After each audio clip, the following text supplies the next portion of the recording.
Well, we all know what has happened since October 7th. Hamas has launched more than 6,000 rockets into Israel. They've sent more than 1,000 terrorists across the border to murder civilians. This is the most devastating slaughter of Jews since the Holocaust. They have killed more than 1,400 Israelis, 291 of them have been soldiers. They've taken 199 hostages, including an unknown number of Americans. This was also one of the deadliest terrorist attacks in our history.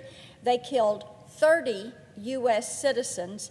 13 are still missing or unaccounted for. Israel is the victim. Even the Biden White House has acknowledged that. This hasn't stopped several of my Democratic colleagues from calling for a ceasefire. All of this also has not stopped Black Lives Matter and other pro-Palestinian groups from glorifying the mass slaughter of Jews. Students for Justice in Palestine called it, and I quote, "a historic win," end quote. Jews in New York, Atlanta, Washington, D.C., London, Berlin, and so many other cities around the globe are once again living in fear. Just this weekend, protesters in Nashville, Tennessee, refused to condemn the horrific violence against Israelis. Instead, they insisted that these innocent people had it coming because their government's politics don't line up with the radical left's talking points. This is indeed insanity. If we allow these positions to define our foreign policy, we put the lives of Israelis and Americans and of our allies in danger. The U.S. designated Hamas as a foreign terrorist organization in 1997. Their stated goal is to destroy the state of Israel through jihad. Over the years, we have seen them commit acts of violence so depraved that allies to the so-called Palestinian cause deny them entirely rather than attempt to rationalize them. We know right now that 600,000 Gazans have been evacuated, but that they've trapped more than enough women and children to use as human shields. Absolutely despicable. We also know that they use international aid money not for humanitarian aid, but to fund their efforts, their war efforts, their jihad.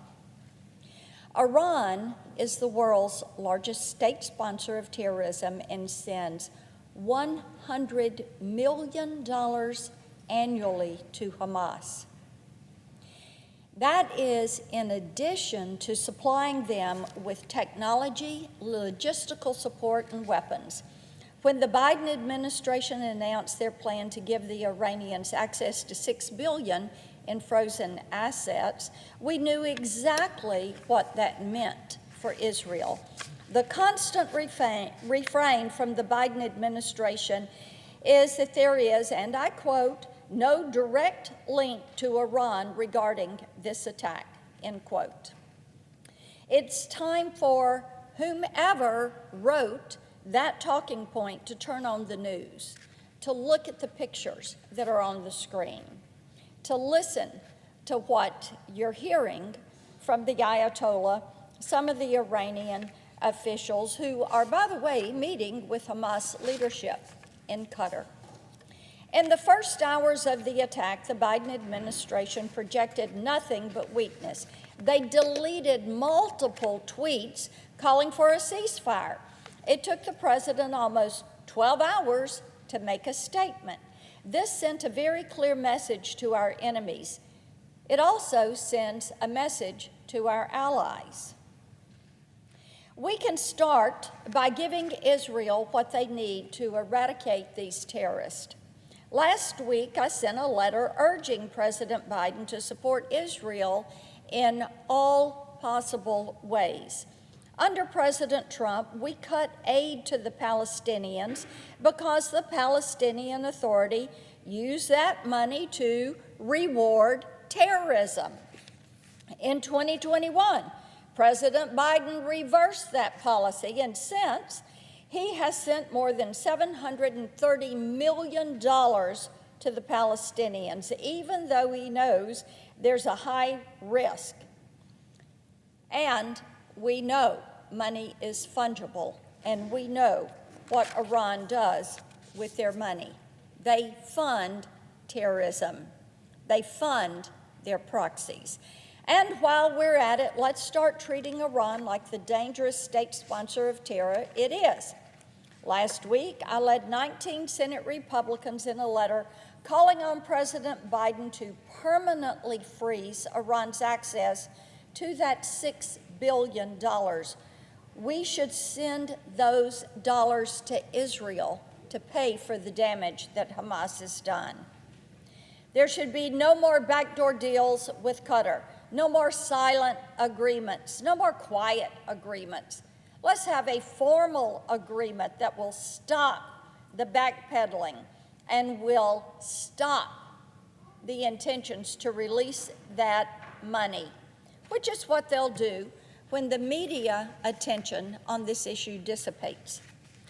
None of this will matter if we don't root out the incompetence and malicious influence in our own government. Last week, I sent a letter to President Biden demanding the immediate removal of Jake Sullivan as his national security advisor. He was wrong about Afghanistan, the Middle East, and that nuclear deal with Iran in 2015.